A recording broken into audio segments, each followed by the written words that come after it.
for joining us for Ask a Historian. My name is Justine Lin. I'm the Resource Center Assistant here with Heritage Mississauga. Please send in your questions and join us each week as we explore the history of the city of Mississauga. And I'd also encourage everyone to, of course, like, subscribe, and follow to stay up to date on all the heritage happenings here with Heritage Mississauga. So today I have a very special guest with us, Zalika Reid-Benta, and she is a Toronto-based writer of Frying Plantain. If anyone has read that, it's a really great collection of short stories. And it has won the 23rd annual Danuta Gleed Literary Award, as well as the 2020 Kobo Emerging Writer Prize in Literary Fiction. And Zalika is as well the winner of the 2019 Byblacks People's Choice Award for Best Author. So welcome. We're so happy to have you on, Zalika. So for people who maybe haven't read Frying Plantain, could you maybe give us a bit of a short synopsis of what people could expect? Sure, thank you so much for having me here. So yeah, Frying Plantain is an interconnected short story collection, which just means that the stories all revolve around the same characters and follow a chronological period of time where my main character, Kara Davis, grows up in and around Eglinton, Western Marley area, which is known as Little Jamaica to those who frequent there or live there. And through her coming of age and growing up, different stories talk about different things, whether it's sexual harassment, whether it's mother-daughter relationships, whether it's sexual awakening. It's just the things that a person would grow up doing it through the specific lens of a Jamaican Canadian Black girl. So yeah, that would probably be the way that I would describe Frying Plantain. Yeah, and I mean, and things I think a lot of young people can relate to from really any background as well. And I was just wondering, about maybe your inspirations behind writing the book, and what drove you at this time to write this type of a story. Yeah, it's really funny because there's so many different answers to that question. One is it actually started when I was in high school. It started in my writer's craft class for grade 12, where we had to write about a neighborhood. It was our first assignment, and automatically I just thought of Little Jamaica. I don't really know what. I was just that's just something that I need to get down on paper. So I wrote this story called The Building Blocks, which I think is the forerunner of Frying Plantain, because the same characters, although their names are different, are in that story. And from there, it just was an idea that took a hold of me. And so I spent my undergraduate years writing the titular story, Frying Plantain. It took 4 years to just write the first draft of that story. And then I went to grad school and expanded it, and then I expanded it more afterwards. But I think throughout all of this, the other different inspirations are just kind of I hadn't really read a book that was Canadian, that was Toronto, that was Caribbean, that was Jamaican. And every time I read something or even just watched something that had to do with Black people, it was African American. And there's definitely overlap, but we have our own experiences. And so I was just that's definitely something that I want to put down. Even if I didn't consciously think about it, I was that's just something that I need to put on paper. And then while this was also happening, I was introduced to the author Angela Levy, who is a Jamaican Brit. And so that was kind of the first time that I saw certain words and certain cadences in a book where I was just kind of oh wow. And Jamaican Kincaid is also, Susan Teigen, but Annie John was also a really important book to me growing up. And it was actually that book that made me think I could be a writer, because there was another Black Caribbean person who was doing these things.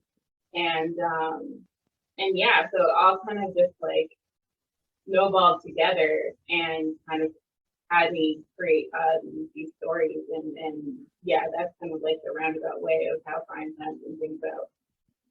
Yeah. And I mean, and you speak so well to that because I think, like, and I felt the exact same thing when I was growing up, that it's like there was not that representation in literature. And like, my own family's background, being originally from Jamaica, it's one of those things where like to this day when I see something that's written about Caribbean Canadians and stuff like this, like I get really excited, right? Because it's still a new thing. Like it's still something that when we were children wasn't really around that often. And and of course it's not this monolith. We all have our own experience and whatnot.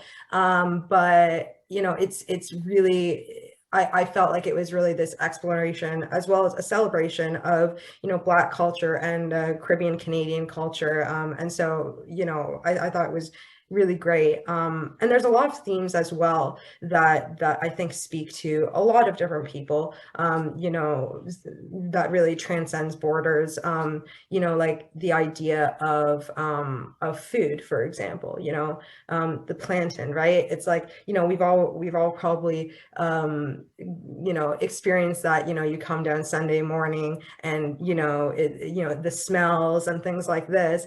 And so I was just wondering if you could talk a bit about this connection with food and culture that like is just so, I don't know how to explain it really, but it really just seems to transcend everything. Like everyone just has that about them. I don't know. I didn't realize that I was using food the way that I was because it was just an inherent part of the story and just the inherent part of being in a diasporic family, being in an immigrant family, and other books have done that too. And I just think that when you are of the diaspora and you are what's now called like a third culture kid,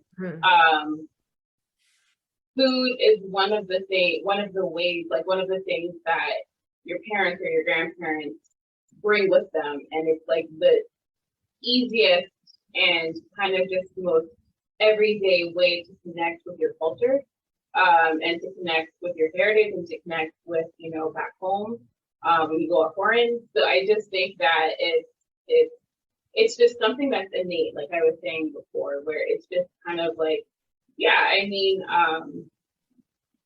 that's just the way that things are passed down. It's just what people do. Like there's obviously language and there's music and there's a lot of different things, but I also think the family and the food it nourishes, and so that's probably why it has such a prominent place in literature and film and television and things like that. Just because it's also about feeding your family or coming around the table or cooking with somebody and making something. And so I think that's also why there's like such an inherent need for it in literature. And I also think that's why it was in my book. Yeah. And I mean, and I think it's so true when you're talking about, especially like elders and stuff and bringing these things. It's like, you oftentimes you can count on your hand how many times, you've heard "I love you," right, from these people. But then, every time that they're putting, the fried plantain or whatever it is, the mackerel, runner, ackee and saltfish, whatever not, then, you're kind of like, that's them saying that they love you, right? And so absolutely, and it is nourishing. And and it's one of those things. It's like, you just eating their food, it's like they kind of feel like, oh, good, I was able to nourish them, that we bonded, that's a connection. And then they're passing that down. And and I think like a lot of people can also experience these things because in a roundabout way, because in Mississauga, Toronto, GTA in general, like Jamaican food, Caribbean food is huge. Like it's it's everywhere. And and that's something that I remember doing a lot with my own family, like going out to the restaurants or whatever not.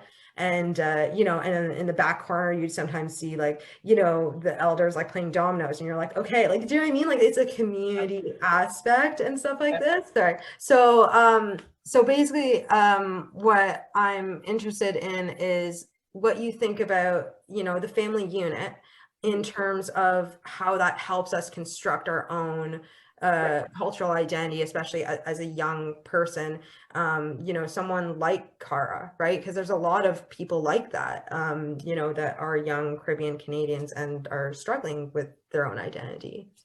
Yeah, that's an interesting question because, I mean,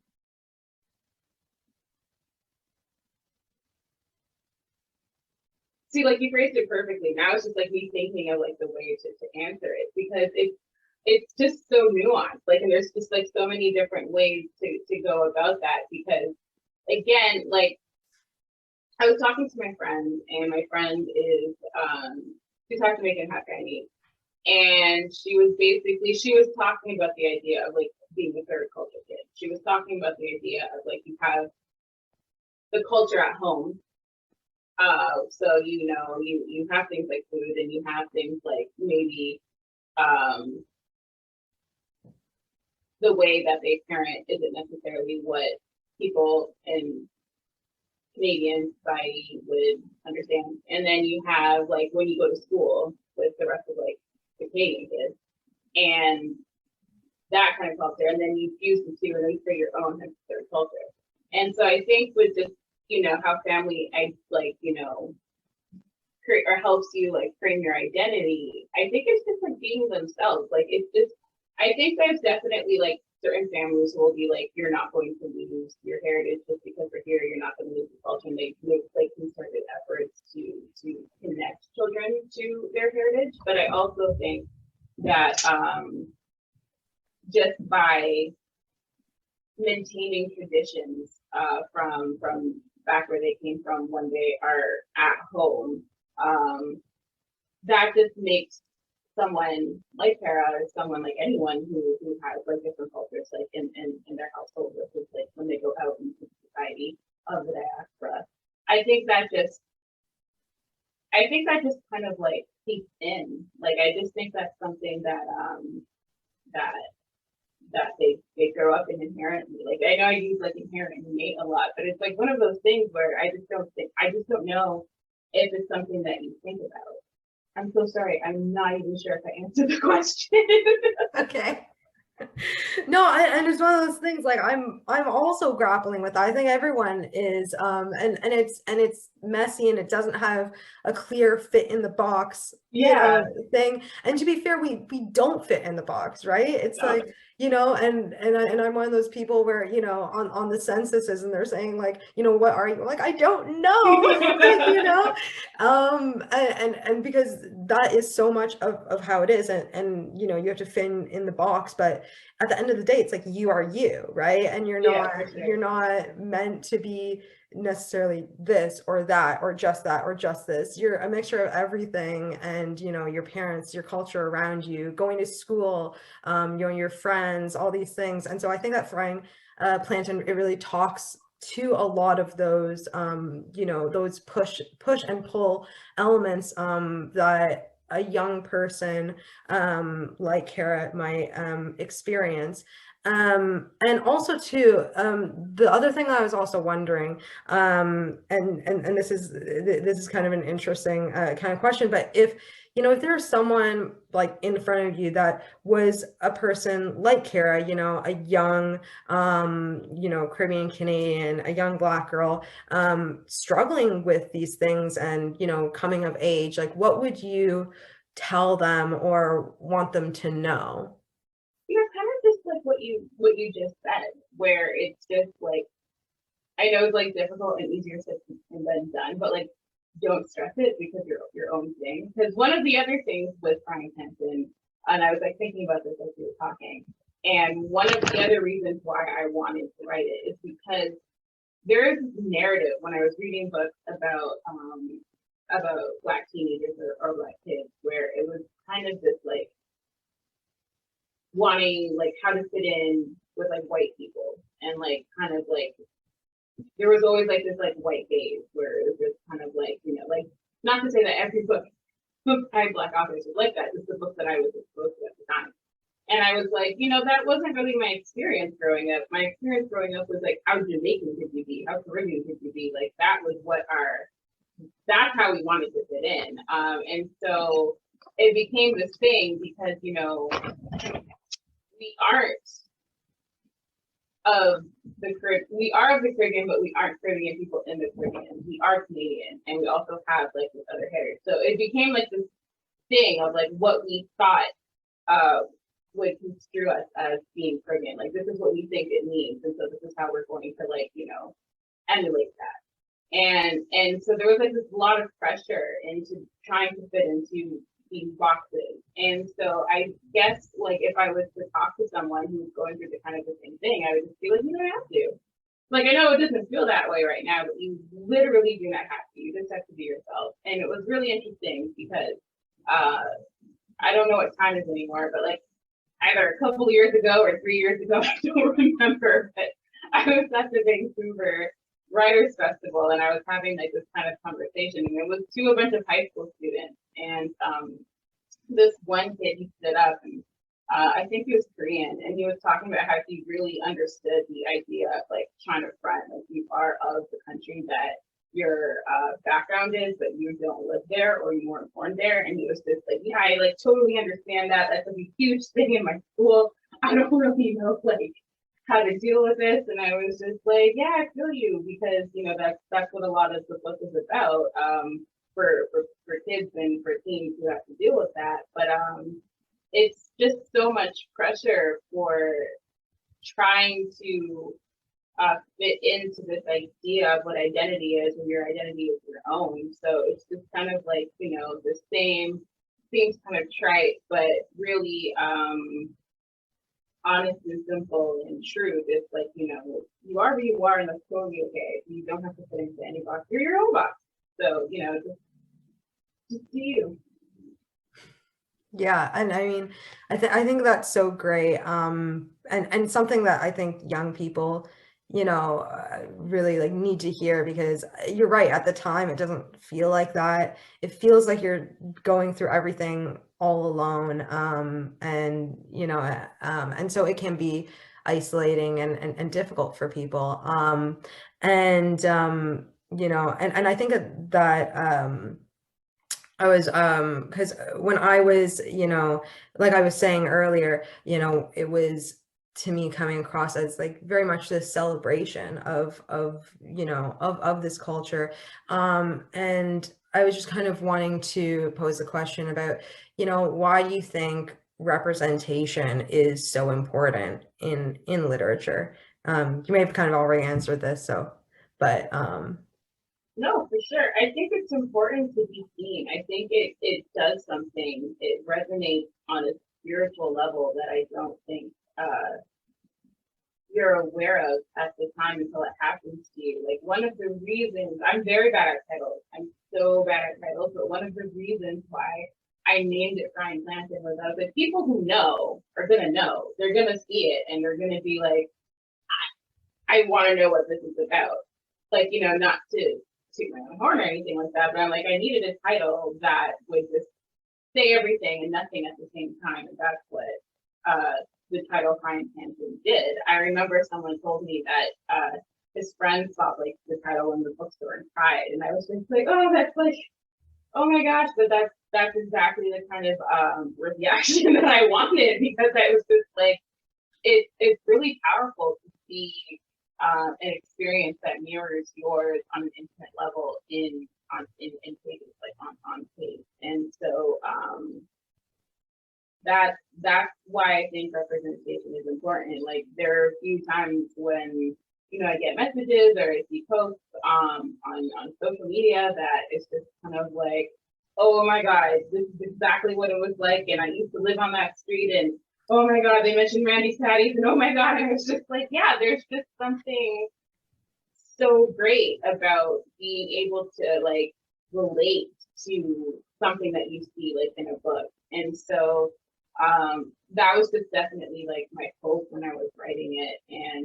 And I also know that just because like I was mentioning Andrea Levy, she has these books like Never Far From Nowhere and Fruit of the Lemon, and it was in England, and I hadn't been to England at the time, so I didn't necessarily know the streets that she was talking about, but just seeing like the words my parents came from Jamaica on a banana boat, I was just like, oh my goodness, this is about like a story of Jamaica. This is amazing. So I know how that feels.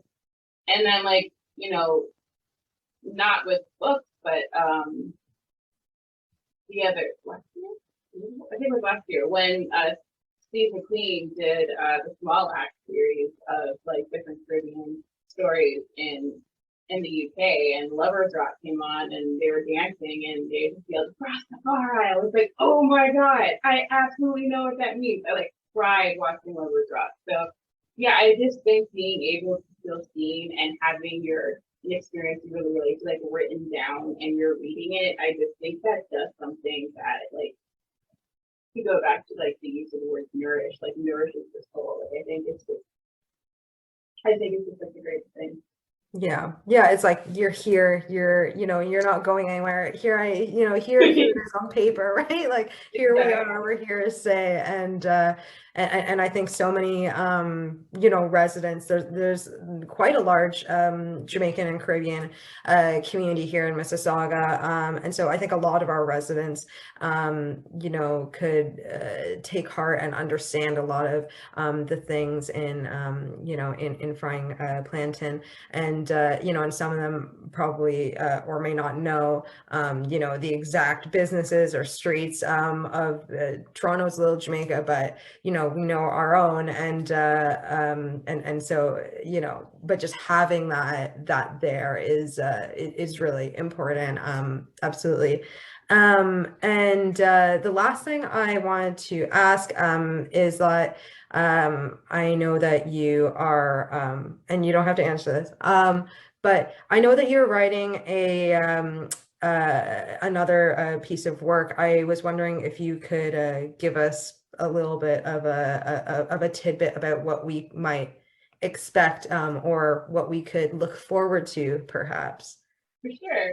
It's interesting talking about this while having this conversation. I'm just saying this before I get into the actual like synopsis of the book, because Frying Plantain was very much a book about like what do you do when or how do you feel when you are like split between like these two cultures? Like what does that feel like, and how do you navigate that? And the book that I'm writing now, because they're older, my characters are around 25 years old.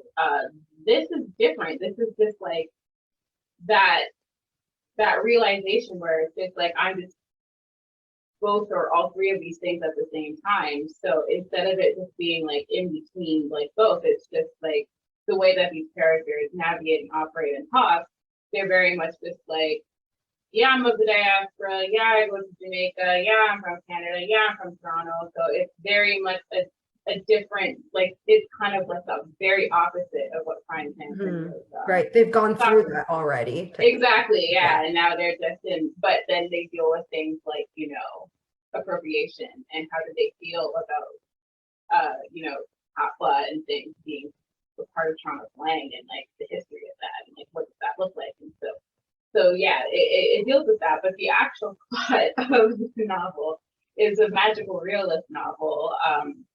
There's a deity, River Mama, in Jamaican folklore, who guards the Jamaican waters, and she guards the golden table, and she has a golden comb.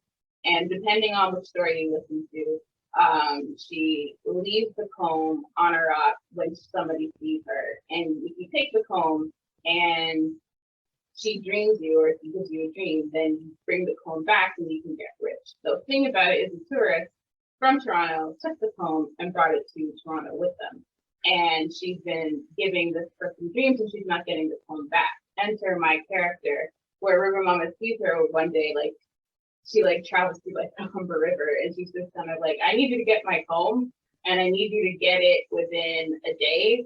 And if you don't, there's going to be consequences. And so it's basically like my character and her two coworkers trying to figure out how to get this comb on like a very busy Toronto day where the TPC isn't working and there's traffic and all these different things. And so that's basically it's like a quest, a 24-hour quest for getting this comb. So that's what it's about.